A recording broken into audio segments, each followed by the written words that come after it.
Our first lady in the podcast. Why don't you tell us about your experience on board ship? Okay, so this is really funny. Okay, Anamika, let's talk about your present job. What do you do at the moment? Post-Fixture, how does it work? Post-Fixture is something which is, like everything we cover after a voyage is fixed, related to claims. What's the most complex problem you had to resolve as a post-fixture executive? There was one charterer who played this card of non-submission of the full document. And that claim was huge, like somewhere around 500,000. And I felt bad because, I have a very good career path. I have not made any mistake. And right before I was leaving, I got to know that I have made a mistake. That too with this big amount. It was a burden on me. What's the hardest part of being a sailor's wife that most people don't understand? Or most Well- wives don't understand? That is a very good question. Why don't you talk about some sailing adventure? Any piracy incidents or Oh, yes. any fire? Yes. Okay, if somebody wants to break into your career, what's your advice?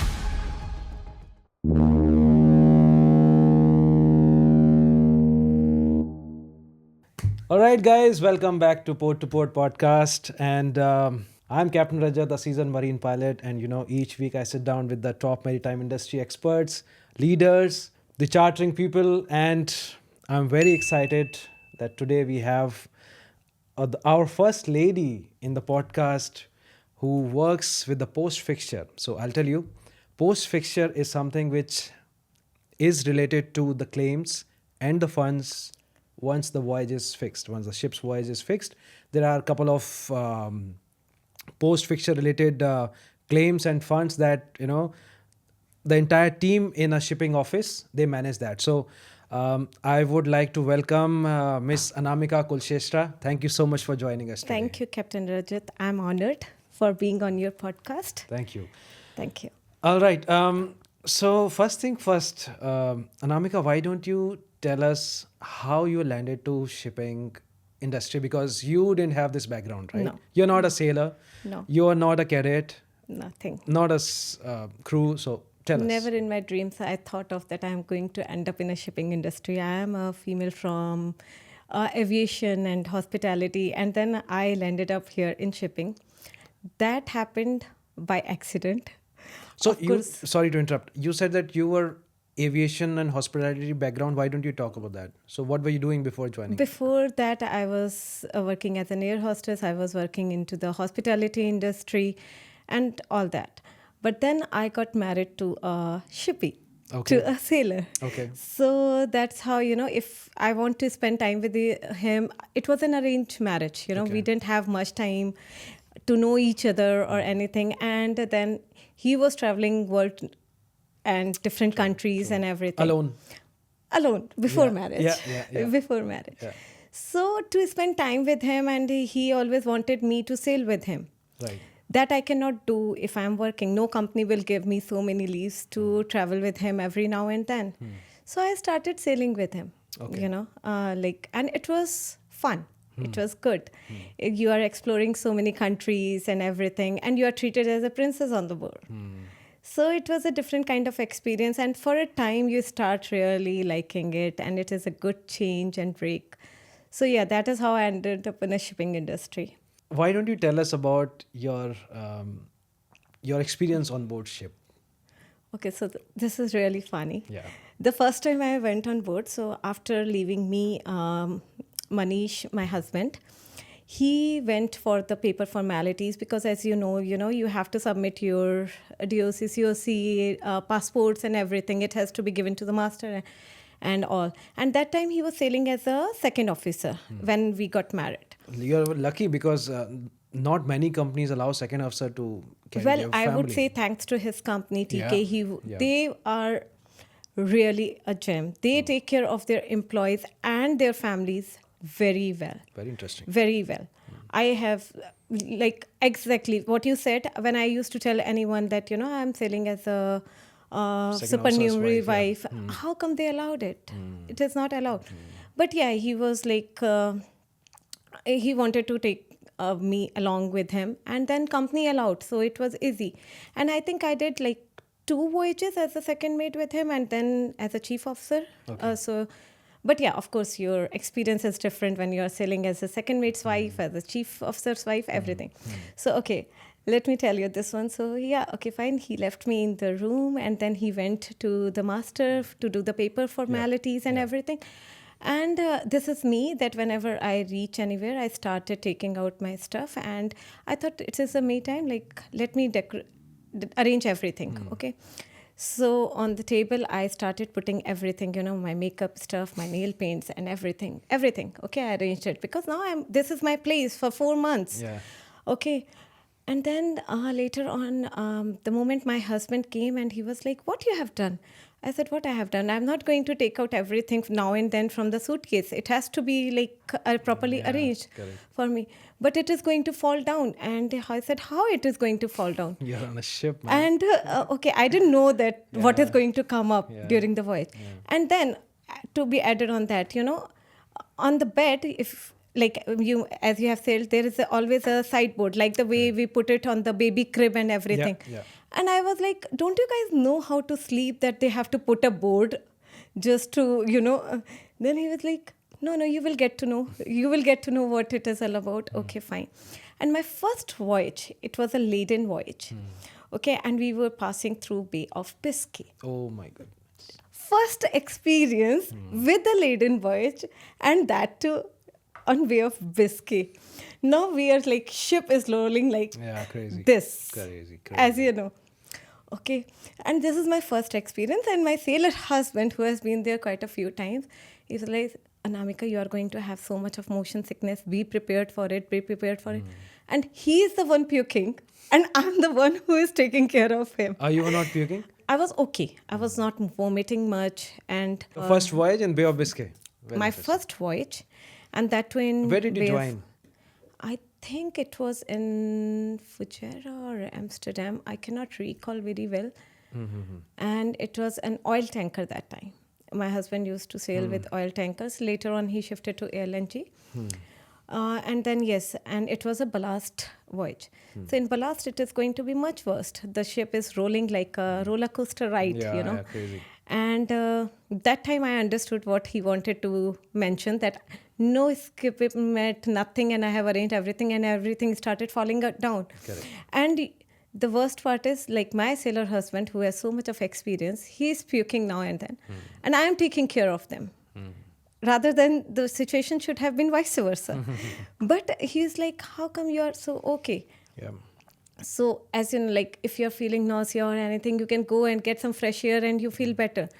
And you should be light stomach. The moment you start having a heavy meal or anything, and then you start feeling more vomiting and everything, it makes you feel uneasy. But yeah, okay, fine. So that was my first experience in a ballast condition. And that was a routine voyage. So it is not the only time that I am going to face this challenge. Transit again and again. Yes. So it is going to be every 10 days or 5 days. Now, because it is like 15 years that I was on the first vessel, so I don't remember exactly how long the voyage was. But yes, that was the duration. Any funny incidents on board that you want to talk about? Also, to kill the time, what my pastime was? To make chapatis. So I started making chapatis just for Manish, and there were hardly another Indian, or I think 2 other Indians. Okay, One so was you were like cadet. 3 Indians on board? Yeah. Oh, interesting. Otherwise, it was all different nationality. So just to kill the time, I used to help the chief cook. Okay. And I was like, let me make some chapatis, let me make some Indian curry. So I started making, just quite a few, like 5-10 chapatis just for us. And then I used to do it around 5:36. And that is the time when, Filipino crew and everyone start eating. Correct. And they used to come to the kitchen and they were like, ma'am, can I get one soft bread? Can I get one soft bread? And started from making like 5 to 6, I used to make like 40 and 50. Wow. So I said, like, I should be paid for this. I'm helping the chief cook, So, and there were so many, like, nice incidents I could recall. There was one time when I was, I think, in Fujairah, and the vessel was at Anchorage. Yeah, right. And no one was supposed to go out because we were at Anchorage. And then this agent came on board, and I was just generally on the deck. And he saw me and he was like, oh, there is a supernumerary on board. So, like a wife is addressed as a supernumerary. Right. So, oh, there is a supernumerary on board. Why didn't you go out? And so the captain said, because there is a boat to be, to take them out and everything. Yeah. How can you say that, sir? The lady should go out and visit and everything. And immediately the agent, arranged the boat, and not only me, even the other crew members, and they were like so thankful to me. Thank you, ma'am. Because of you, we are going out and having drink. Though my husband could not come, but I was enjoying with everyone. They treat you like really special. Yeah, true. Very special preferences and everything. When the captain is giving the order for the foods and everything, he will ask you, do you want to add anything? Is there something which you want to add in the list? You are missing something. So Captain was Indian? So that, yes, that is a good question. I had different experiences with the different captains. Yeah. But yes, I had traveled with one Indian captain, Captain Rajesh Shetty. And he's true, like I cannot say anything negative about him. He's a gem of a person. What a personality, the way he takes care of everyone. And he does not make you feel like that you are sitting with the captain. He's such down-to-earth person. Interesting. Yeah. I'll tell you one funny incident. So I was cadet, and it was a general cargo ship, and we went to Fujairah.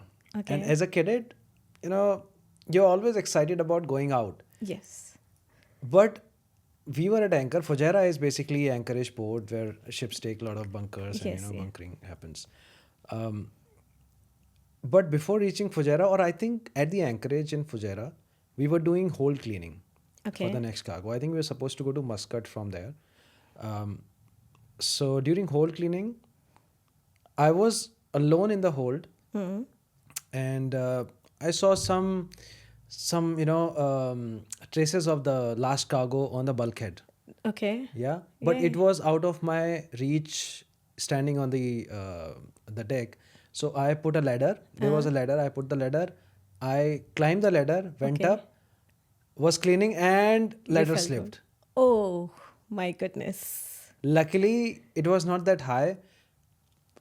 I don't know how it slipped, but then I fell down, right? And I didn't have much injury, but I was like, "Arey, bahut dard ho raha hai."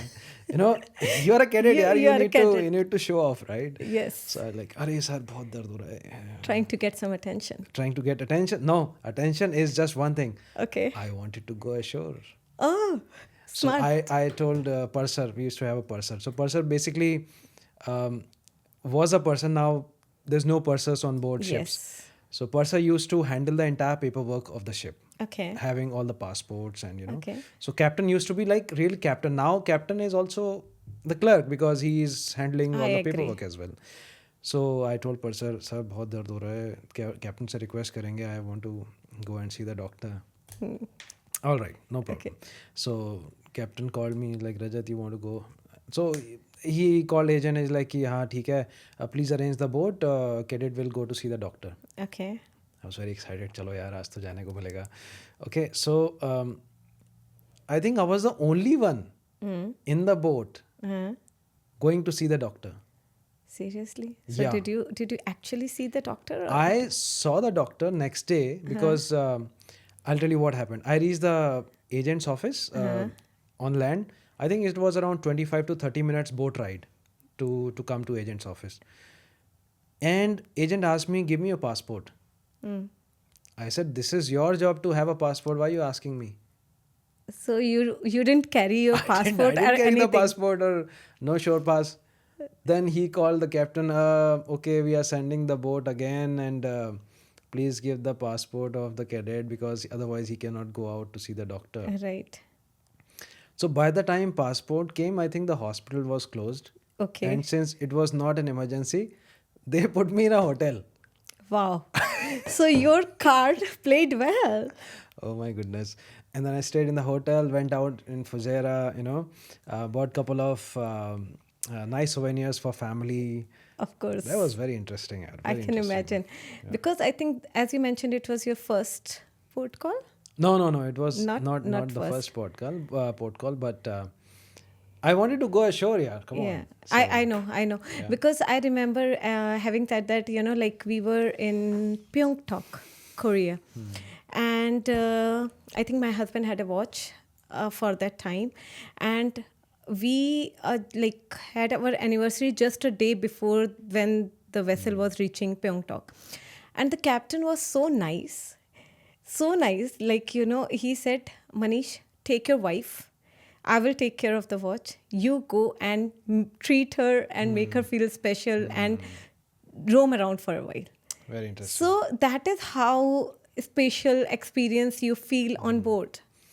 It is someone who is going beyond their Comfort zone to help comfort zone and giving you extra leisure and like experiences, which of course I would have hesitated going, because of course you want to explore a different country with your loved one. Exactly. So that was kind of a experience I was getting. Very interesting. And who does? And I am a travel freak. You tell me now, Anamika, pack your bags, I will be ready in an hour to travel. So that is something which I always wanted to do. That is the reason that I was into the aviation industry, to travel all around. Yes, that is the whole reason I wanted to. Okay, so you were sailing with Manish. Yes. And how did Manish... Okay, I know the story how Manish shifted. But then he shifted and then you also shifted ashore. And then how did this shipping industry job happen to you? I was following him everywhere he was Right. going. I could not leave him alone. No, jokes apart, yeah.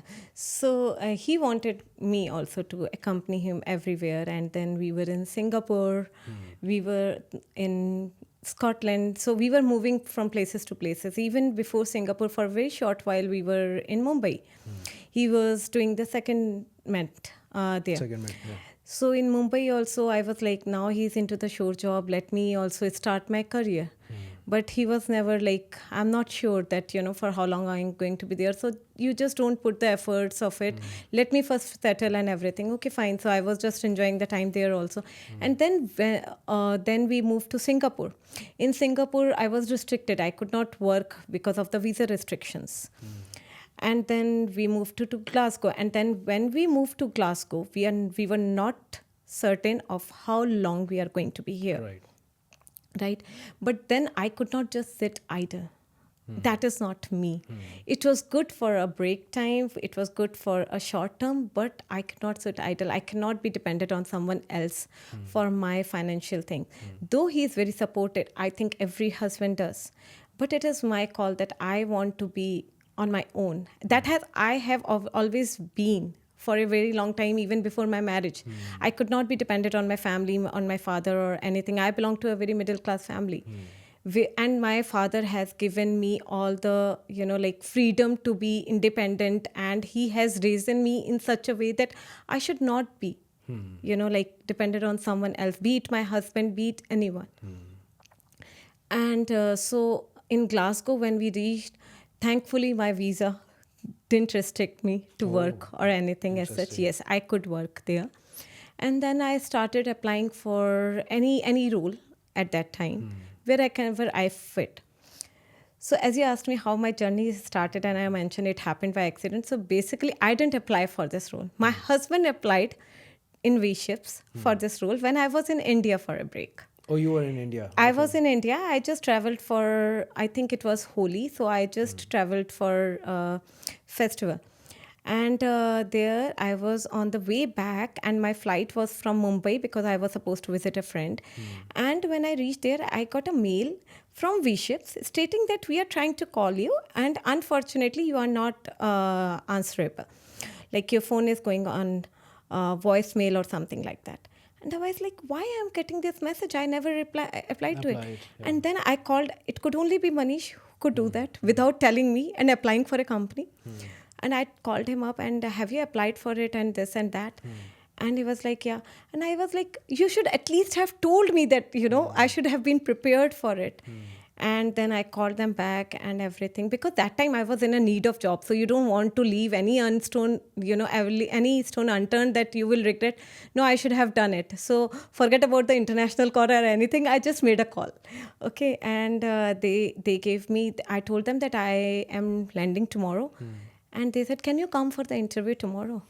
Like I said, of course, why not? Interesting. Yes, of course, why not? And I went for an interview with no clue how I'm going to be, of course, but I had a good experience on board. I was like not completely naive that what I'm going to talk about or what What they are was the going to. role they were offering? So it was claims assistant, commercial. It was a claims assistant job. And then V.Ships is a good company to work with. It's For sure. a big name Yeah. in a management company, right? So that time I could not understand, because Manish was working with TK. So in front of TK, every company is like, I don't care about any other company. But yeah, when you are getting an offer from that company, and then I went for an interview and it went well and everything is fine. And then after 2 days, I heard back from them, and I was like, okay, I was keeping my fingers crossed whether I have got it or not. Okay, fine. 2 minutes of silence. And then she was like, how soon you can join? And I was like, how soon you want me to join? Because I'm sitting idle doing nothing. So I can join immediately. So that is how my role started from there. And then once you start any role, I think it's just a matter of time. You start getting into it. You start learning about it and everything. What were the questions they asked in the interview that you were selected? That is a question I need to recall from my memory that, Okay. First they were asking about, they were impressed with the fact that, I had some of the shipping experience, because I have almost as much as experience as a cadet. I have been there for like 4 times. So I know the laden, ballast and starboard, port side and, oil tankers. You have seen the ship physically, so you are not completely blank about it. So whatever they asked, like I had few answers to it. And then Manish give me a prep talk, Okay. These are the terms, this related to claims and freight. And then probably they saw me enthusiastic and eager to learn. Interesting. I think that matters a lot. Of course. Your attitude matters a lot. Exactly. You are not born with every experience. But I think you can present yourself that you are ready to learn, you are ready to adapt and everything. That makes a difference. Also, you're a good talker, so yeah. Probably. Yeah, Thanks. very interesting. So, and in 6 months' time, touchwood, like I was trained with the professionals. So I learned it very well. So you were working with V.Ships in Scotland. Yes. And how did Dubai chapter happen? This is one of the chapter which I never wanted to happen. I was never excited for Dubai. When Manish told me that we are moving to Dubai, and I was blank. Okay, I didn't give any reaction. And he told Because me... of the weather? No. To be honest, somehow that time I didn't like Dubai as much as I liked Singapore. Because in 2017, I came to Dubai as a tourist. Okay, and in 2012, I was in Singapore. Okay, so I started comparing both. Singapore, where I have stayed over a year, and then Dubai, where I was hardly for 5 days. And that too in the peak summer. I still remember it was somewhere around 17th of May, 2017, I came. My husband was coming from Japan and he said, why don't you come to, because I was on maternity leave that time. So why don't you come to Dubai and we will have a week of holiday. So it was in peak summer. So I have that experience, okay. And now I was in Glasgow. Lovely weather, we yeah. don't know Lovely. what heat is, Lovely right? weather, yeah. True. Lovely weather, everything. And the maximum temperature what we have faced is like 28 degrees. We didn't have fan, we didn't have AC, anything at all. So there was one time when the temperature raised to 28 degrees and there was no fans available in the stores in Glasgow because no one is prepared of that heat. The maximum is like 24, 25 you get. Okay, fine. So coming back to your question, like fun fine day, and he got up in the morning because he got a call from his company, a new company where he's working, and he got a call and he was like, at 5 o'clock in the morning, that day we were supposed to travel to India, and he was like, Anamika, I got a call and we are moving to Dubai. And I was like, seriously, at 5 o'clock you are waking me up to tell me that we are moving to Dubai? And I was completely blank, no reaction, nothing. And he was like, are you not excited? Are you not happy about it? I said, like, I wish you would have told me that we are moving to Singapore. Then I would be like, yay, let's go. I was looking for that change. But now, after coming to Dubai, after settling here for more than 2 years, I feel that like there is no better place than here. True. No better place. Very true. It is until and unless you settle here, you come here, You cannot stay judge here. Dubai as a tourist. As a tourist, you cannot. You only look for, few things. Correct. But once you start living here, yeah. it's completely different. True. There in Glasgow, for an example, in Glasgow, you cannot hire a maid. You will end up paying more than what you are earning. Like it's very expensive to hire a maid or everything. And you prefer to do your chores by your own. Right? And here, you talk about convince. You know it better. Anything and everything. 5 minutes just down the street, like you call them, I need this. Even for 2 dirham, he will deliver the things at your place. Correct. Right? In which country, I don't know, like noon, 10 minutes, you order anything, it is at your doorstep. 10 minutes. You are about to go to any party or anything, you think, oh, gift wrap is not there. Order on noon, 10 minutes. By the time you are getting ready, it is there at your doorstep. Correct. The maids, the help you get here, everything, it is close to my country. So, like my parents can visit us anytime. We can go there anytime. We don't have to think twice. I think Dubai is the best city of India. I could say it is, like glorified version of India, of Delhi, Gurgaon. Filtered version of India. Yeah, filtered and like more developed. And with no crimes. Yeah. With no crimes, which you cannot accept. There. Why don't you talk about some sailing adventure? Any piracy incidents or any fire? Yes. So we were in the HRA. Okay, let me tell you. HRA is high risk area. area. Yeah. Yes. Sorry. Yeah, that's Okay. In high risk area, and generally it is not allowed for a supernumerary to sail if the vessel is supposed to go in a HRA zone. True. And the wife has to disembark from the previous port if the vessel is scheduled to go in the HRA. But my husband had some medical problem and some reason, I cannot recall it very well, that what was the reason. Somehow company allowed me to go, to sail along with him. And during that, of course, the drills are unannounced. You are not told about it. Otherwise, you will react like that, okay? And I was in the kitchen making chapatis. It is around 4 o'clock, somewhere around that time, okay? And the piracy alarm. Yeah, was blowing around. Yeah, okay. Now you imagine my heartbeat must be around like 170 or somewhere around Pirates that. are And coming. yes, and that too, I was the single lady on board. Yeah. And you hear the stories when, this happened, that happened with the supernumerary when the pirates attacked and everything. And 100 thoughts kept on coming on in your mind, right? So, okay, fine. So right opposite to your kitchen, there is a citadel, Citadel. On our ship, it was a citadel. So, of course, I have been a participant of the drills and everything. You have to be. It is a compulsion if you are on board. And my husband was on watch at that time. So, because I was needing the flour at that time and everything, so I immediately rushed to the citadel. And then in citadel, because my hands were covered with the flour, and I went to the washroom in citadel, okay? My husband came and he was like, oh no, where is my wife? Where is my wife? They closed the door.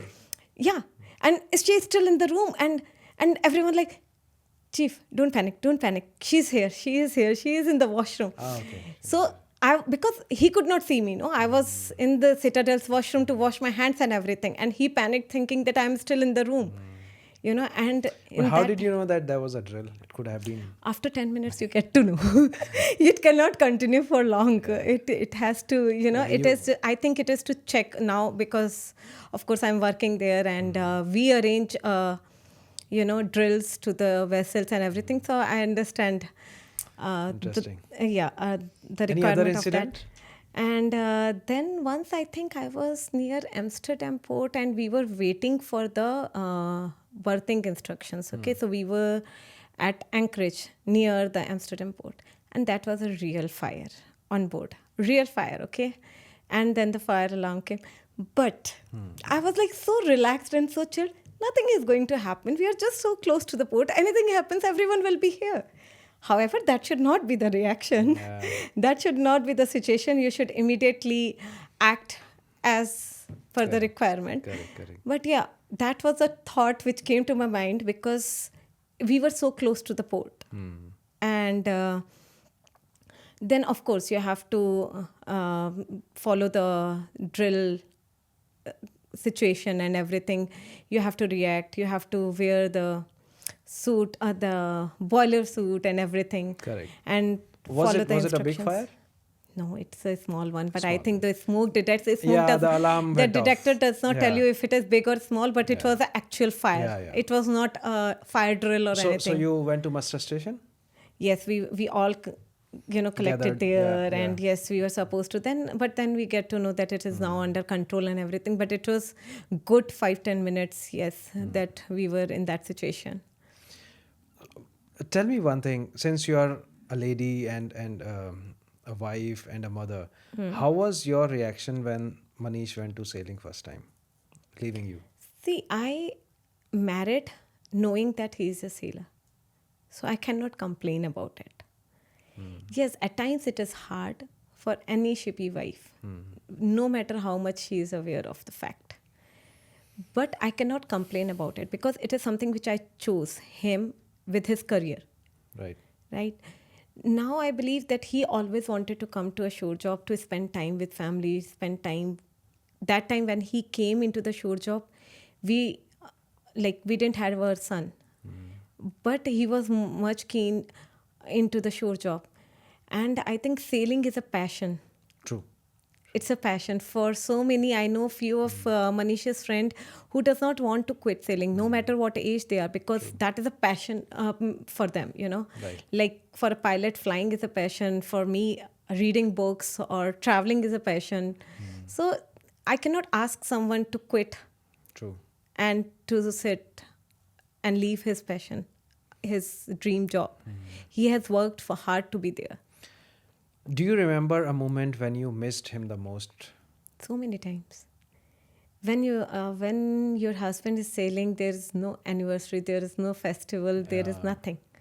But when he is around, every day is a festival, every day is a moment. True. There is no specific Valentine Day, but because at times there is no connectivity to the ship, you cannot even reach them, right? So Now at times, it's now much it better, is but much yeah, better. but that Now- time, Now it is much better, like if you talk about connectivity, when I sailed for the first time with Manish, my parents didn't know anything about computer, okay? But when I told them that I am going to sail with Manish and everything, and I was like, I cannot call you over the phone because you get limited minutes, right? And I think limited connectivity if you talk about. But on TK vessels, you get good internet. So my father was like, I am so much adored by my parents, so much, I'm their favorite child. Okay, but still. And then my parents were like, how I am going to not talk to you for a few days or anything like that. And my brother, he has a computer, but he was staying in a different city. So basically at my home with my parents, there was no computer and anything. The very same day, they went and bought a computer and enrolled themselves for classes to learn how to operate a computer, to learn how to go on Skype and to do video calls if I want. Wow. And I used to send photos and everything, and they used to, like, it is such a touching moment. Parents at that age, they are trying to learn something new, just to be Connect. connected to Yeah. their children. That was like really special, and Interesting. I felt good that mama papa is learning this thing just for me. Correct. you know Have you ever had to make a tough decision, family decision, alone while Manish was away? Not really, because might be he's not there physically, but yes, he's always available on call, All right. through mails, through like that. And then his family was always around. Like I never stayed alone. I always stayed with my brother-in-law, my sister-in-law, their child. Okay. And they never felt me like, of course, no one can, like replace your husband, but Yeah. at least I have a family around. I was not alone by myself. Like I think if you're alone by yourself and doing nothing, then it is much harder rather than staying with a family. It makes it a little easier. What's the hardest part of being a sailor's wife that most people don't understand? Or most Well, wives don't understand? it's not an easy job. If we think we are sitting at home and he is just traveling the world, no, it's not. I have been on ship. I am in the shipping industry. I know how tough it is, how tough the port calls are. It is like at times they don't get to sleep for, unless and until they have to, like follow the rest hours and, working hours. At times they don't even get rest. They are the one who are missing, because you can go out. A wife can go out sitting at home and chill with their friends and do anything as required, right? But a sailor husband, it is so tough for them. When we say that we miss them on the festival, ask them. They have no one. They have no one around. At times, I know Manish was the only Indian sailing on the vessel. So nobody knows even that what What is the festival festival? we are. If you talk about Christmas or New Year, that is a worldwide festival. Everyone will celebrate it. But if you talk about Diwali, if you talk about Bhai Dooj, when there is no Rakhi on your wrist on Raksha Bandhan, it is tough for them. We can only think about it, but no, we cannot fit in their shoes and understand what they are going through. Okay. Do you think people romanticize or misunderstand what it means to be a sailor's family? Oh, hell yes. Yeah, like for them, it is like, uh, oh, they are earning in dollars. They are earning like they're traveling the world. But then I think, like every job has their own negative part as well. If they're earning in dollars for 3 months, 4 months, understand that when he's sitting at home, he's not earning at all. Yeah. So, like, basically, it is a 2 month salary which he's getting in 1 month, Yeah. right? And when you're traveling a lot, you're spending also a lot. Though it is your choice. If Yeah. you don't want to, it is. But yes, if you're getting a chance, then why not? There's also misunderstanding that there was one reel which was going viral that captains are womanizers. Oh my goodness. What do you have some comments? Because I felt that that lady has actually disrespected the entire community for Entire no reason. community. No reason. See, if a person has to be loyal, if he wants to be a loyal husband or a person, boyfriend, husband, partner, anyone, he could be anywhere, No matter he's a sailor, he's into shipping industry, he's a pilot, he's flying and traveling different places every now and then, and beat anyone. You can be true to your partner no matter which industry you are in. But if you're a womanizer, you cannot blame certain industry for it. True. You cannot blame that, no, that person is You cannot traveling. generalize. Exactly. You cannot generalize the term that, no, yeah. a ship is shipping, a sailor is a womanizer. That, yes, for a fun fact, we can say it, like you go to different ports, but that doesn't mean that you are like cannot having be so fun much at different judgmental. ports. Yeah. For that matter of fact, even if you are staying in a same city for 1 year, if you want to roam around, if you want to have fun, you can go and have fun anytime. True. Right? You don't have to be in different places, in different countries or anywhere. You cannot blame the whole industry for that. it is just you can be loyal being traveling all around the world, or you can be disloyal or have fun, or like whatever the term you want to take, being at the same place. So Yeah. this is a very big myth that a sailor is always like having so many girlfriends, having like so much of fun at different ports. Yeah, of course they want to get some like relaxation from their monotonous life when they were on ship. So if they are approaching a port, they want to Get out. out Yeah. and have fun. Who doesn't want to? You keep me in one place, and suddenly after 10 days I am being told, oh, I have to go out of this room. I want to explore it as much as I can before entering this room again. Okay. What's the funniest or sweetest thing Manish has done when you guys were miles away? When we were miles away, well, I can tell you one incident. It was not when we were miles away, but we were signing off from Korea. Okay. Okay, and it was a Holi, and I told him that I want to spend this Holi with my parents in Agra. And he was like, no, I will make sure that you won't spend this Holi with your parents, and you spend this Holi with me. I was like, how can he do that? Because he's generally not like that. He's very good to my parents, very like, like loving to them and everything. I was like, if I'm telling myself that I want to spend time with them, and then too, he's like, no, I will make sure that you won't. And then because he was planning a surprise trip, so from Korea we went to Bangkok, and like I have this tendency that I don't use hotel towels, okay, and he was keeping a ship towel in his bag. I was like, are you serious? Out of entire thing, you are just keeping this one towel from the ship. You are going to go home? Because he knew, might be I would have purchased one, but just for my convenience, or probably he knew me so well that he kept the one of it. And I was like, are you sure? Like seriously, out of all of it, like you are keeping one towel? And he said, yeah, I just like white towels. I'm keeping one. Okay, fine. And that time I didn't have like so much of. I will say, okay, I will tell you later. So I was like, I was packing the bags and everything.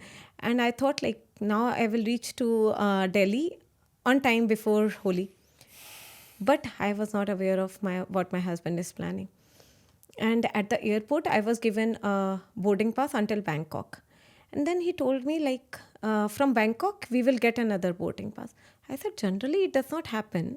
You get the boarding pass for the entire entire journey in the starting. True. No, he said like there is some change of flight or whatever. He gave me the excuse, and okay, fine. After reaching Bangkok, we are going to stay here for 3-4 days. I said like, what?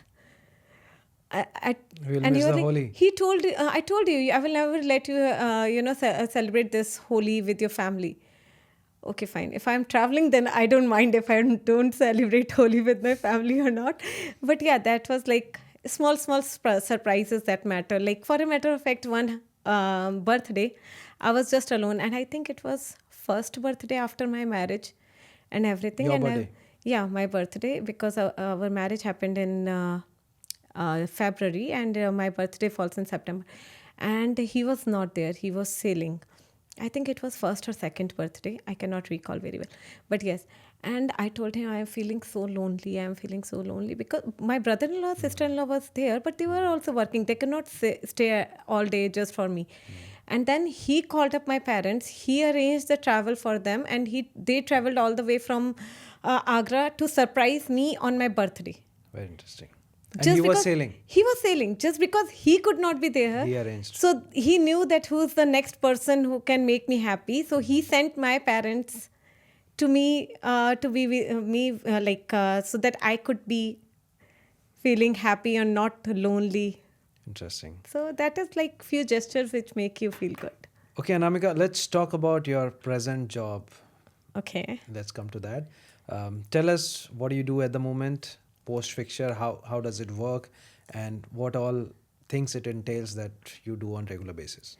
So Post-Fixture is something which is, like everything we cover after a voyage is fixed, related to claims. Once the voyage is fixed, if it is a time charter, if it is a voyage charter. If time charter, then mostly it is all about hires per month and everything. And as per the charter party, if that hire covers the AWRP, that What is is war AWRP? risk insurance, War risk war risk insurance, or if the vessel is going through HRA, then armed guards and everything, if it is covered under that hire or not. If not, then we bill it back to the charters. Okay, in the voyage charters, there is much more. Once the vessel is fixed, then for every charter party, there is a laycan. The vessel has to reach at the port, at the load port, within that laycan. Okay. So, yes, once the vessel reaches and once she starts loading and everything, so we start billing the freight, and then freight is also like if it is lump sum or if it is world scale, what the freight is agreed as per the charter party. So we'll bill them the charters with the freight and everything. And again, as I said, that in the time charter, if AWR war risk premium cost, HRA cost, everything is covered under that or not, then at time charters requirement is to speed up so that the vessel can reach the discharge port earlier or anything. Then if there is any speed up claim, we have to bill for that bunker. If there is any heating claim or a cooling claim, if there is any requirement from the charters for their cargo to be maintained at certain level. So certain temperature. Exactly, certain temperature. So we need to use the bunkers. That bunkers, if it is agreed to as per the charter bid, should be owner's account, it should be charter's account. We have to bill them accordingly. And it is not only billing everything to the charters. We have to take care of the incoming funds, and we have to take care of the outgoing funds related, like, again, if we are getting a AWRP, war risk premium or armed guards, so we have to approach to the certain agents and we have to get the quotations from it. Generally, it is like operators can also do it or we can also do it. Okay, and then making sure their payment is done on time and everything. So that is the role which we deal. And then once the voyage is finished, for the voyage charters, we do the laytime. Now, laytime is something whatever the time consumed at the load port and the discharge port. Now, there is certain laytime which is allowed as per the charter party. It could be 120 hours, it could be 90 hours, and depends. It is like on the loading hour rate or discharge hour rate, on what speed the vessel is discharging the cargo. And it is like 1 hour on the basis of 2 metric tons per hour, like that, the laytime is calculated. So our role is to make sure that we bill charters everything within the time bar. Okay. Because so you have a time bar. Before that, you need to put whatever claims you have. Whatever the claims. After that time, you cannot. Charters can simply reject to accept that claim. So was it mentioned in the charter party Yes, that you have to always make the claims within 15 days or 20 days? Not generally 15 days, 20 days. That is a very less time. Okay. Generally, it is like 3 months. But 3 months after completing a voyage. The day it finishes discharge operations, from that day to 90 days. 90 days. Okay. And at times it is 1 month also. But that is very rare. Generally, it is 3 months. Okay. But after that, if we are submitting any claim, charters have full right to reject that claim. Okay. So we have to make sure. Have you had any incident where you were late to submit the claims? No, not really. Then it will come to my job. Or I can't. Or anybody in your office that comes to you and like, oh shit, I forgot to submit this claim? No, we didn't. I have had a situation that, not me, it was much before I joined, my colleague. So it's not only about submission of the claim. It is also about with the right documents. Evidence, yeah. Yes. If it is not with the right documents, charter will be quiet for 3 months. Okay. Just at the completion of time bar, they will tell you that this document was missing.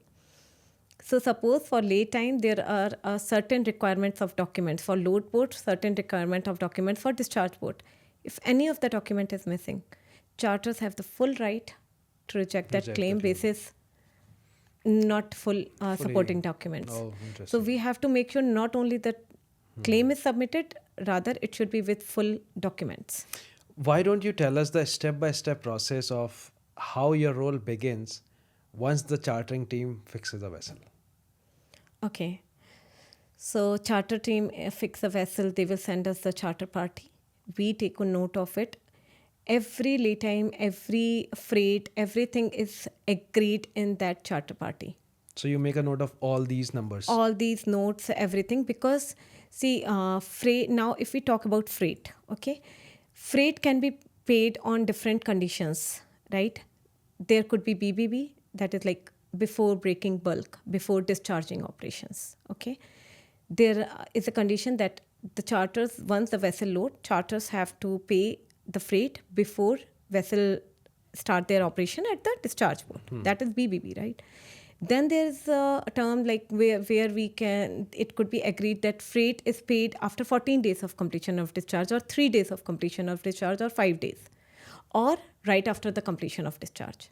So we have to bill our freight accordingly. If it is BBB and we are not sending the invoice to the charters on time, then how could we chase them, right? True. And if it is not paid and the discharge operations has happened, we can, we keep on and we can end up following so many times with the charters because the vessel has already discharged.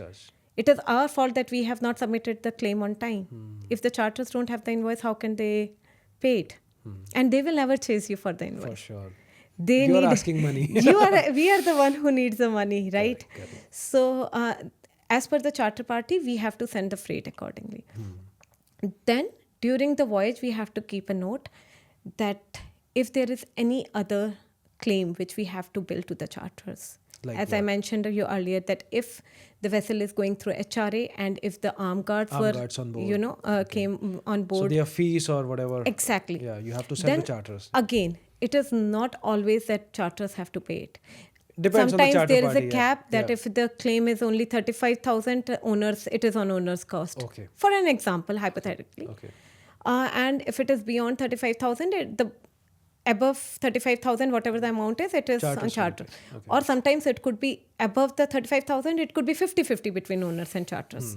So it is all agreed on that charter party. Okay. Then again, as I mentioned, like any bunker consumption for speed up, for cooling, for heating, or for any, say, like port diversion. Now, I can tell you, I can tell you a few examples, an interesting one. I will not name any charter or anything, but I had a recent experience wherein we are disputing with the charters because as per the charter party, okay, it is said that if the vessel is loading at one load port, okay, I should better term it as, if the vessel is loading at 2 berths of the same load port, it will be considered as one load port because there are 2 different berths, okay. Yeah. Had it been a second load port, then you can put as an interim port or as a deviation because vessel was agreed to do 1:1, like one load port, one discharge port. Right. Now, if later on charter's requirement is to take 2 other ports, the freight is not agreed to it. The freight is not covered with that charges. True. So for the extra 2 ports, we will put all the port cost, all the diversion, bunker cost, the time, everything as a interim port or a deviation port, okay? Then, but now recently what I am coming across with, this vessel loaded at 2 berths In the same port. in the same port. Okay. Okay. Now, as per the charter party, all the expenses incurred from one berth to second berth has to be on the charter's account. True. Okay. Now, you tell me if the vessel is going from one berth to another berth, as per the charter's requirement, the bunkers consumed between that Bunkers, transfer. tugs, pilot. Tugs, pilot, everything charters agree to pay. Okay. But the bunkers, charters say that it is not on our account. All right. But how? It is charter's requirement that they don't want to load the whole cargo at one berth. They wanted to Have use 2 the berths, yeah. another berth also. So owners are now not responsible. Be it a small amount of $1,000 or be it a amount 5,000 or 10,000. But as per the charter, now charters want to, manipulate the terms in their own way, to benefit themselves. Yeah. But as an owners, we cannot take the cost. Right. Because it was not owner's decision. Right. It was charter's decision to use two berths. So that is how, we face the challenge. What was the solution? It is still in dispute. So the legal team will legal team will come. It can go on and on. Yeah, right. It can go on and on. It is not at all easy. Was it a big amount? Total billing, total invoice amount was big, but charters agreed to pay the port cost, the truck cost, and everything. The bunker cost is only the disputed amount. Understood. Okay, so that is the only disputed amount. But yes, at times you face these challenges, and they are not easy to resolve, and it can go on and on. But and then in that it could case, you can always refer this to your legal team. We can refer, and they will refer to their legal team. Exactly. Again, the battle can go on. Yes. And it is I not think like... that's how it goes, right? That's how it goes. But then, when you are dealing with those charters frequently, and you are in a consecutive business with them, you try to settle the claim. True. You can settle it on 50-50 basis or without prejudice basis, like, fine, we are agreeing for this charter party, but it could not be set an example for the next charter party. Okay, understood. Right? Because you own the business. True. And the good charters who are paying other invoices on a good term, so you at times you settle with them. Okay. But it is not only my decision. Yeah, It is a whole management decision. Yeah. It is a chartering team decision, yeah. whether they want to accept this deduction or not. Then comes the laytime. Okay, laytime, as I told you earlier, it is the time used at the load port for the cargo operations and the time used at the discharge port. Now, the time starts, like if we talk about NOR tendering, okay, that is the most, important fact of our laytime, okay? Because at times, what masters, sorry, no offense to anyone, with all due respect, at times master forget to tender NOR, to inform the relevant charter parties that the vessel is ready To load or to discharge. load, Yeah. to discharge, and we have arrived, right? It is kind of a notice of readiness, an NOR Yeah, tender, NOR, notice of readiness, that vessel is ready to in all aspect.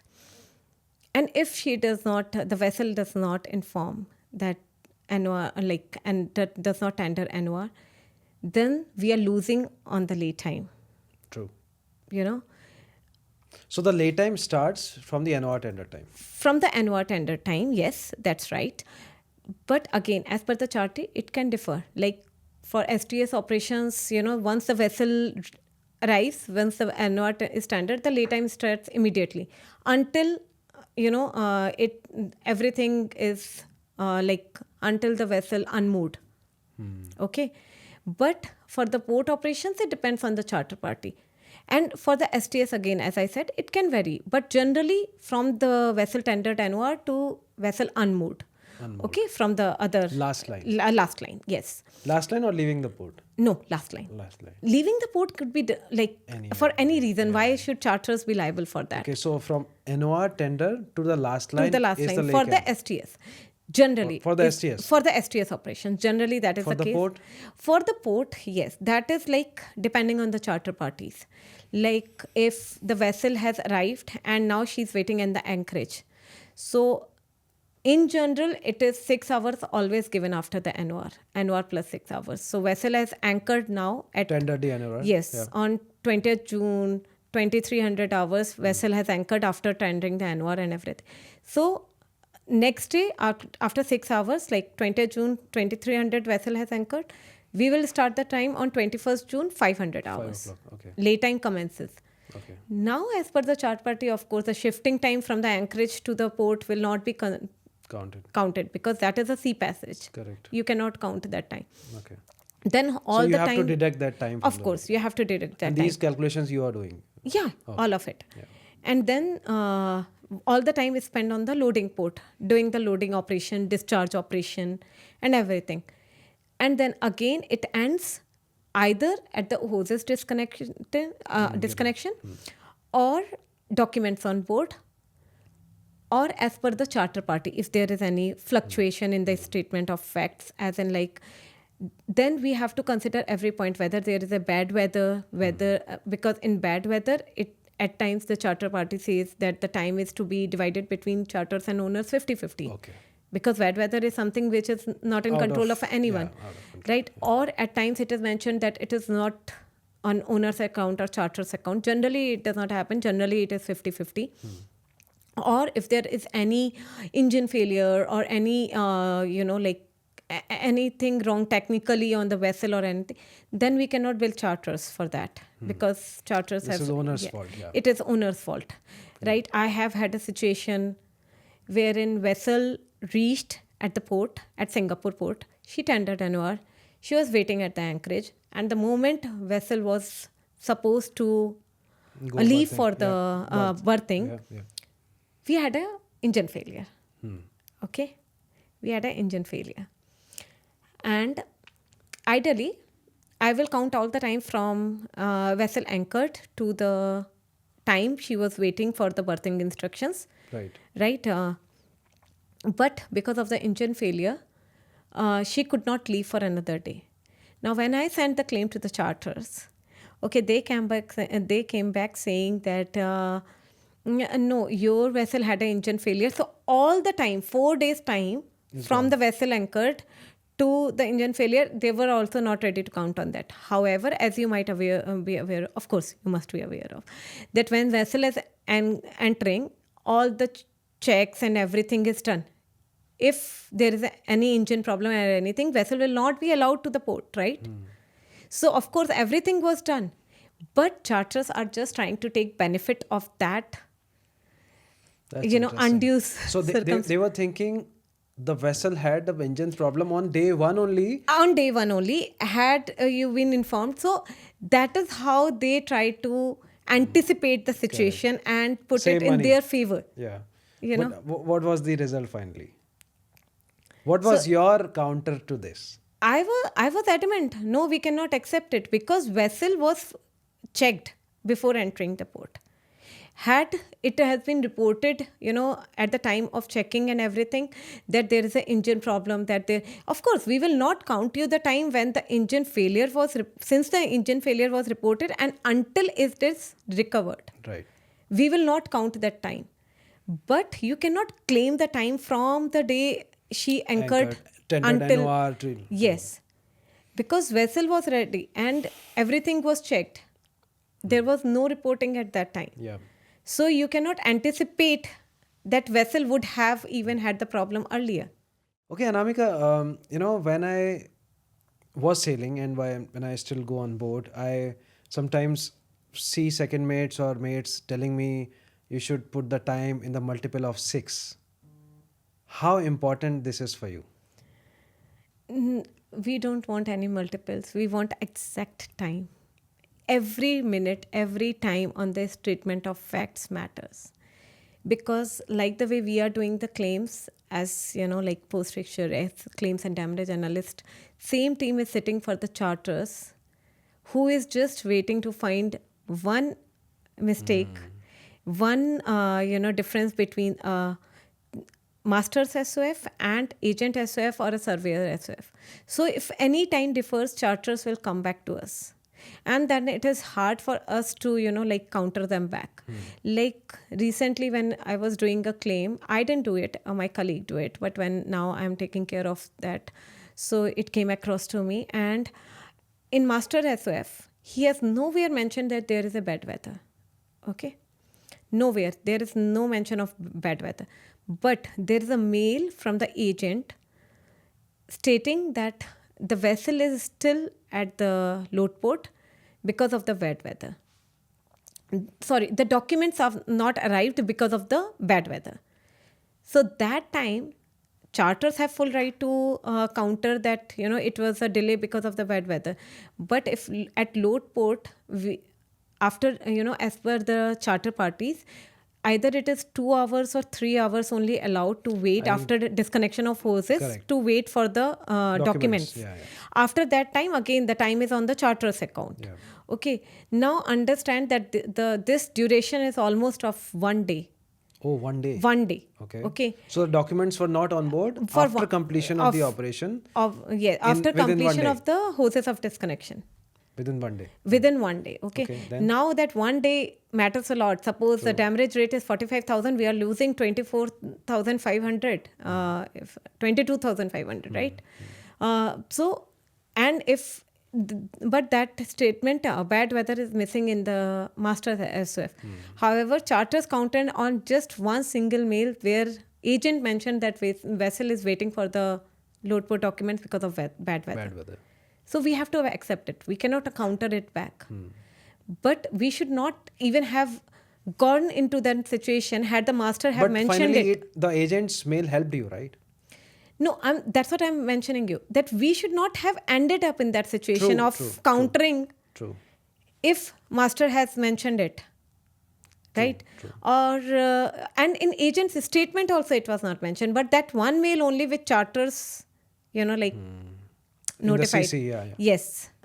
So that makes a difference. It will save charters' time also and owners' time also to go back and So forth how for did the you counter. guys manage the Then we have to accept 50-50? it. No, yeah, of course, the bad weather was like 50-50. Then I have to accept it and go with the charters counter. Okay, Anamika, why don't you walk us through your typical day? How does your day Typical day. work now? You have Arhan, your son, Manish goes to work. How do you manage to work and give time to your family? See, to be honest, who does not want to rise in their career? And so many times I have been asked that you're working for like now 12 years with the same profile and everything, and why don't you go into the operation? It is not that I don't know the operations job or I haven't done it all. I have done it in the absence of my manager, and I know, of course, I don't know the stowage plan or anything, but given a chance, as I learned all of it, I would probably learn that also. However, as you know, Manish is into the same profile and his job is 24/7 hours demanding, And if I go into the operations job is 24/7, 24/7. I could be awakened by a phone call in the middle of the night, or I have to check my emails every now and then, no matter it is a weekend, no matter even if it is after 5 o'clock. Yeah, ships don't stop. Ships don't stop. They never stop, right? True. And I don't want to be in the situation where my son needs me and I'm not available.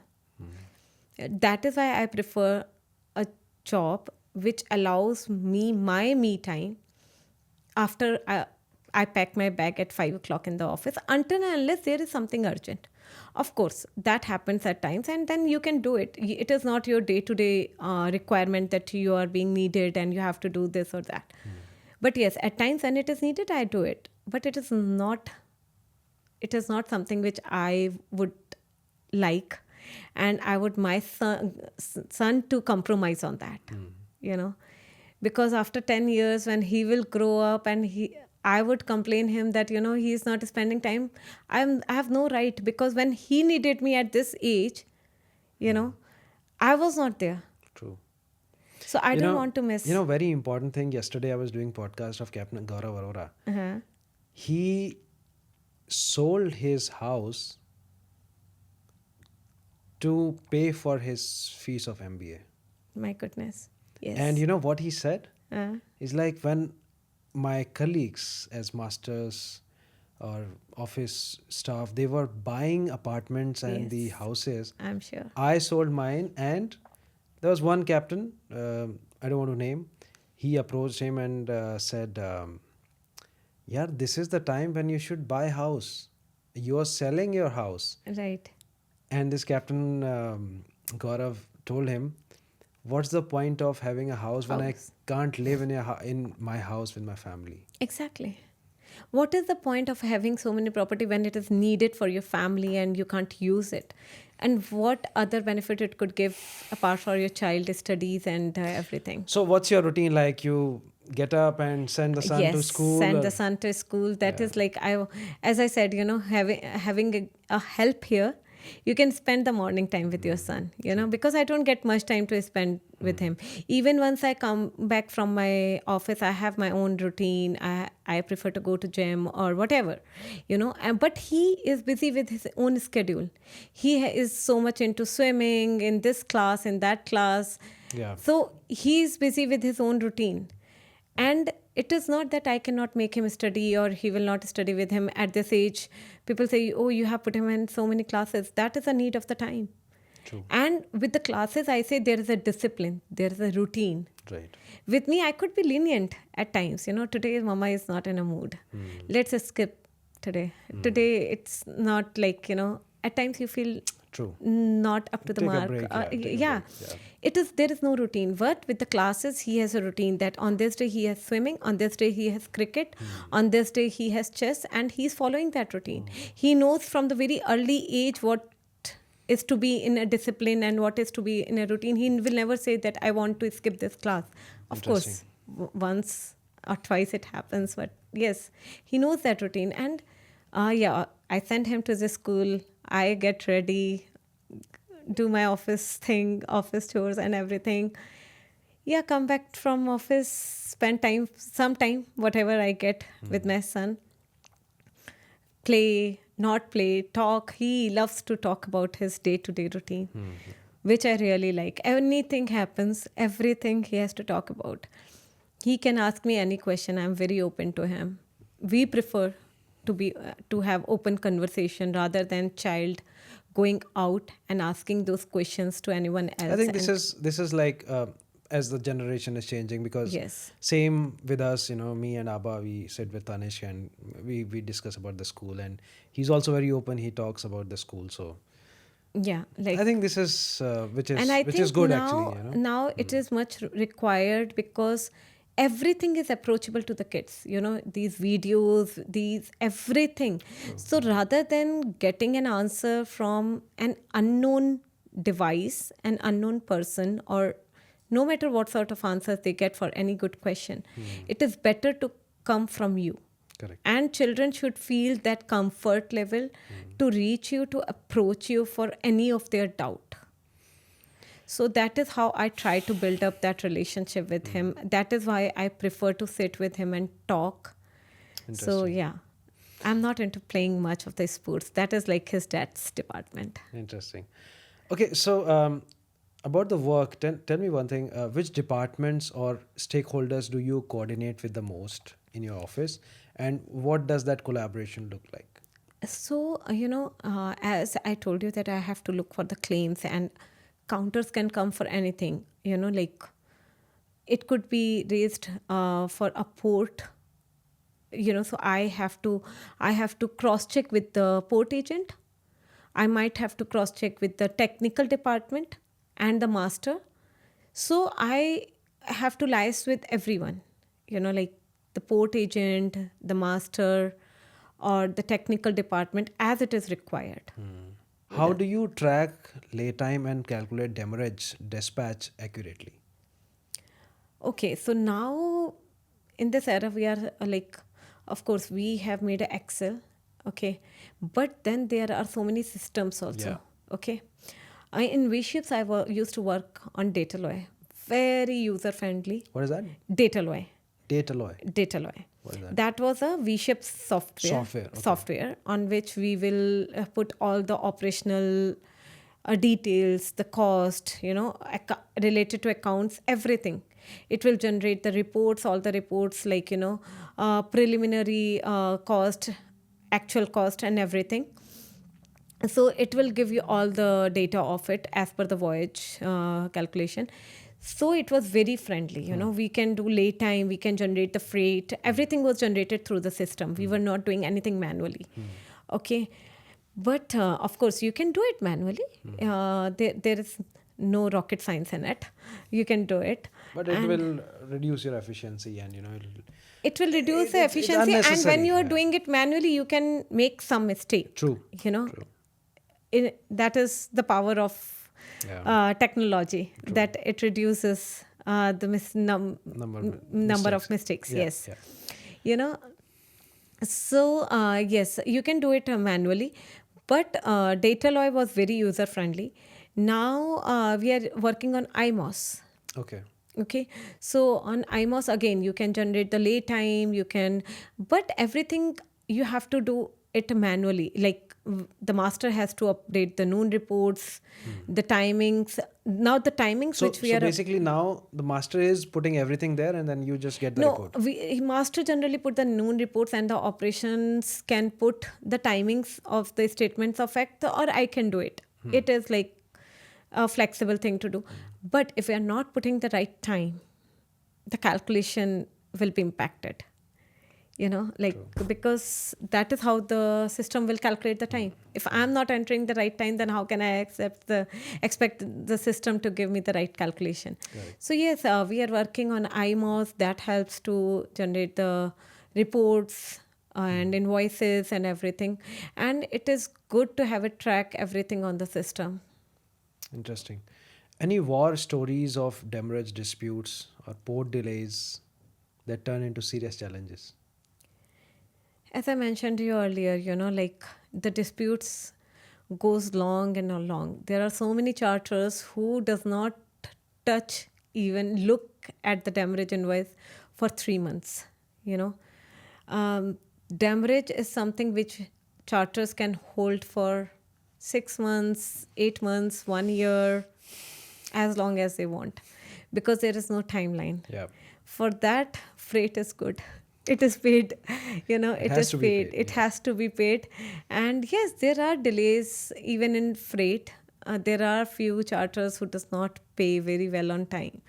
Yes, you have to chase them, but that is our job, to chase them and to push them to pay it immediately, because if we are not getting the funds, then how can the company run? True. It is all about, Sorry. yeah. Any off-hire incidents that you want to recall of the ship, and how did you manage that? Off-hire is generally agreed between both charters and the owners. If the off-hire is like, suppose, Engine failure. engine failure, then it is easy to calculate, because of course there is no charters who is going to pay for your engine failure or anything. We will calculate the time, and we will deduct the bunkers consumed during that time.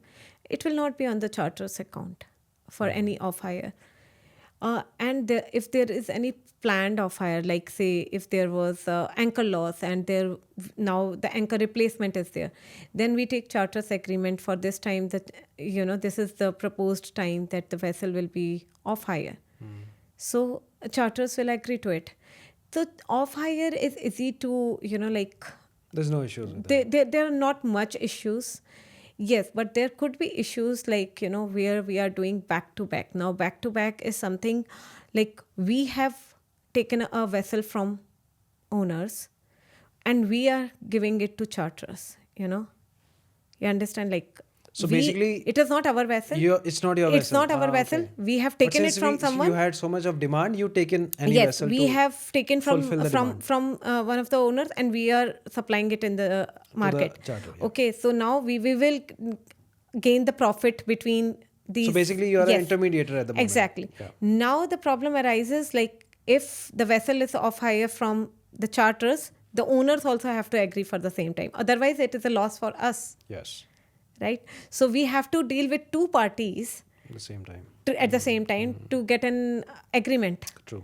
True. True. So at times it could be like one party can agree on 50-50, another party does not. So we have to them make sure understand, that both party Agree. and it should be profitable to us. Like suppose we are getting more money from our Correct. charters and we are paying less to owners, that is a profit for us. True. True. So we have to negotiate there, but that part is not done by me. Okay. That part is done by the chartering department mostly. Interesting. But yes, now because you're there, you understand these things and you're a part of it. Because if you will not be a part of it, how will you understand that this has happened and you have to bill accordingly to the charterers? Right. How do you balance charter party terms versus real world situations? We have to go through charter parties. We cannot be reliable on the real world situation. Every aspect of claim we have to go through the charter party. Now, recap and charter party is different. Recap takes a precedence over the charter party. In recap, you can amend or stroke out few clauses as per the agreement between charters. What is the difference between recap and the charter party? Recap is agreed between charters and owners. It could be with the amended clauses in the charter parties. Okay, That is why recap take precedence over the charter party. of course. So suppose if it is mentioned in charter party that allowed laytime for the waiting of cargo documents is 2 hours, but in recap it is mentioned 3 hours. Here recap has taken the charge, Precedence, yeah. right? So that is how recap is. So after making the charter party, they make the recap. Yes, recap Depending is upon something. the So situation. suppose we have fixed the vessel on BPY4. If there is, so the charter party we are using is BPY4, but there could be some amendments to it. That would be mentioned on the recap. Okay. So we can only not reliable on the charter party. We also have to cross check on the recap if there is any amended clause to it. Okay. So, and that is how we cannot be dependent on the real world circumstances. There is nothing as such. We have to follow each and every clause mentioned on recap and the charter party. What's the most complex problem you had to resolve as a post-fixture executive? So basically, in V.Ships, right before I was leaving, there was one charter who played this card of non-submission of the full document, and that claim was huge, like somewhere around 500,000. And that's why charters were waiting for an excuse, and charters countered between this 3 months of time. So, and I felt bad because I have a very good career path. I have not made any mistake. And right before I was leaving, I got to know that I have made a mistake. Yeah. That too with this big amount. It was a burden on me. But thankfully, my manager, he also checked and everything was in order. Everything was in order. And charters were countering. Okay. So if this claim was not fully supported with the documents, how come charters were countering? Right? Either they would have not countered at all, and right after 3 months they were countering otherwise, but right after 3 months they are coming back asking that, oh, this document was missing. And that document was not even very much required. It is not a compulsory document. Okay. That was one situation where I was in dilemma. But yes, I was relieved to know that I have not made any mistake. So you've submitted everything. Everything. That is one challenge which I mentioned as earlier. It is very much required to submit. If I'm submitting AWRP cost, I have to submit the quotation. I have to submit everything. And an agreement between the charters and owners that this will be the cost, this is the cost we are getting, and charters agree to pay. Otherwise, charters can come back. That has happened with me also. That charters has come back that owners never informed us that this will be the cost. So we could have got a lesser quotation. Correct.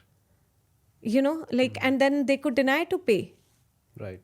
So we have to have an agreement with the charters that this is the cost, and they agree to pay. Interesting. Is AI and the digitization helping you, or it's going to make things complicated for you? I don't think so. AI could be there, but few It's going to jobs. assist you. Yeah, few jobs can help us in a way, but could not take us over. Okay. We still need to do the things manually. But yeah, I think if you talk about AI, it is good in a way, but now people are like so much dependent on it. You can figure out from the mail how it has been fabricated through AI. True. It could not be a general human who Typing can that. type that sort of mail. In fact, I was chatting with a lady, and she was making such a Russian lady, and she was sending a mail which is not mail, WhatsApp, long WhatsApp with all the commas Exactly. and the dash, long dash at the right Yes, place. I'm yes, like, why are you writing through ChatGPT? You could yes. just say, why Say. are you being so formal? And then again she sent a message from ChatGPT. I knew, and then I was like, Exactly. See, at times it is helpful when you want to send a mail in a very professional way. It helps you. I yeah. cannot deny that fact. But on But the you other cannot hand, bring you cannot professionalism be dependent on that. to personal If it relation. could Yeah. be a one-liner mail and which is simplified, why to add like 100 things which are making it complicated? True. How do you ensure documentation accuracy, especially when multiple voyages overlap? That is a very good question. So we have to arrange it port by port. We cannot wait for the voyage to finish. In that case, I might lose something. So once the vessel finishes one, suppose load port, okay, cargo operations are done. Immediately within a day or two, we receive the documents from the master, from the agent, from the terminal, and from the master, if we are receiving anything, suppose there is any approval which is missing, suppose there is any agent stamping is missing or a signature is missing, we have to inform to the master. Because if we will check it later, at times you miss it. At times it has happened that you are not thorough proficient, that you will not miss it or something. Yeah. In that case, of course, You send the mail and yes. saying it. Okay. But it is better to go through all the documents once we receive it and we put it in a folder. That brings a very important question. How important is a ship stamp on those documents? Every document has to get a ship stamp. Ship stamp. Exactly, because so many times if you just send a like claim or anything just on a statement or an like snip or anything, charters will never accept it. It has to be in a proper professional way on a letterhead with the master signature and a stamp. It has to be. It is not professional either. No, sometimes I realize people forget to put the stamp, and then that comes back to you. Like, why? At times it is. There are a few charters who are very adamant. Sometimes they say, why is it not sometimes stamped? like because they knew that this cost is supposed to be built, is supposed to occur, so It they can pay it. They are can not like very अरे क्यों नहीं किया वो नहीं होता. finicky about it. Okay, No. Interesting.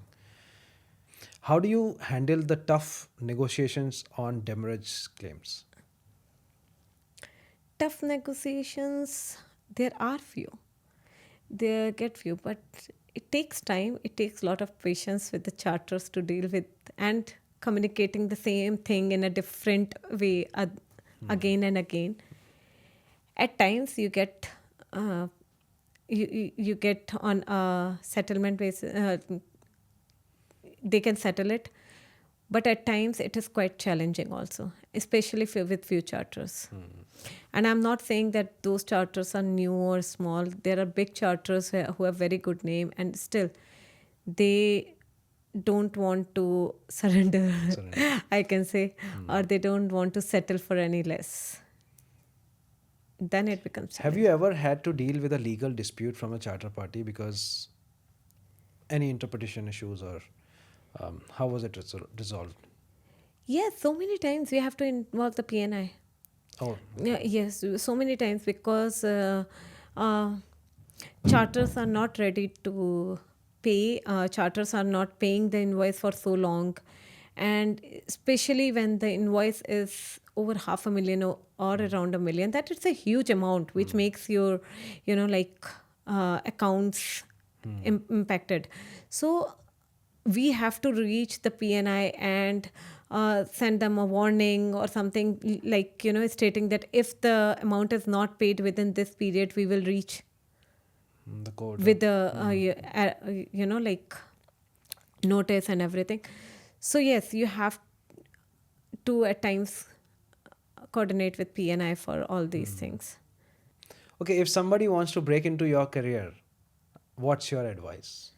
Please come anytime. It's a good industry to work. It's a man-dominated society. There is no doubt about it. But I cannot say that women does not have a space here. There are so many women who are working and shining in the shipping industry. Now even the sailors, and so many female sailors are there, and it is a good industry to work with. There's so much to learn. It depends on you how much growth you want. I have restricted myself for few mentioned reasons which I told you, but if given an opportunity and if I want, I can definitely take a growth, you know. Interesting. So yeah, it's good money. It's good money. What skills do you believe are essential for someone looking to excel in the demurrage and claims analysis field? I will say the important one is to have a thorough knowledge of charter parties. Of course, you can't mug it up in a day, or it is not that I remember everything on tips. But yes, you have to have a thorough knowledge. You have to understand the terms. If you don't understand them, you cannot have a conclusion, you cannot put it in a right way. So the thorough knowledge of charter party is very much required, and at least understand the basics of the shipping industry. If you don't understand what all first is, what NOR tendering is, what Laycan is, it will be a little tough. But yes, if you are a beginner, it might take some time, but you will get through it. How do you handle the pressure that comes with tight deadlines and high stakes claims? Tight deadlines, we have to make sure that we submit the claim on time, very much on time. So the best practice is, if the vessel has finished the load operations, do the laytime then and there. Just the moment a vessel finishes the discharge port, it does not take like a day or two. It's just like few minutes job. You finish the demurrage, you calculate everything, you know everything, what is the high rate, what are the deductions and everything. You submit the claim to the charters with the relevant documents and done. It's not only the lay time, it's any other claim also, be it the port cost, like if the port cost is missed. So basically it's better to make a note of every, like claims if you have to submit any.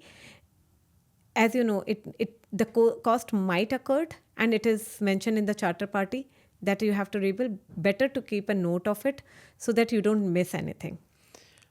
Okay, what advice would you give to young women aspiring to enter the maritime and shipping industry? Please enter anytime. It's never late. And it's a very welcoming industry, I will say. There is a lot to learn. There are so many departments. I am into Post-Fixture, but I would like to have so much into crewing as well. There is like so much into crewing, procurement. You talk about it. You can enter in any department, and you for that. No, but the question is, how can they do that? Okay, that is a challenging question. Like, not first challenge is not everyone prefer to take beginners because they have to train them. Exactly. Not everyone is ready to train the beginners until unless they have some experience or some knowledge. True.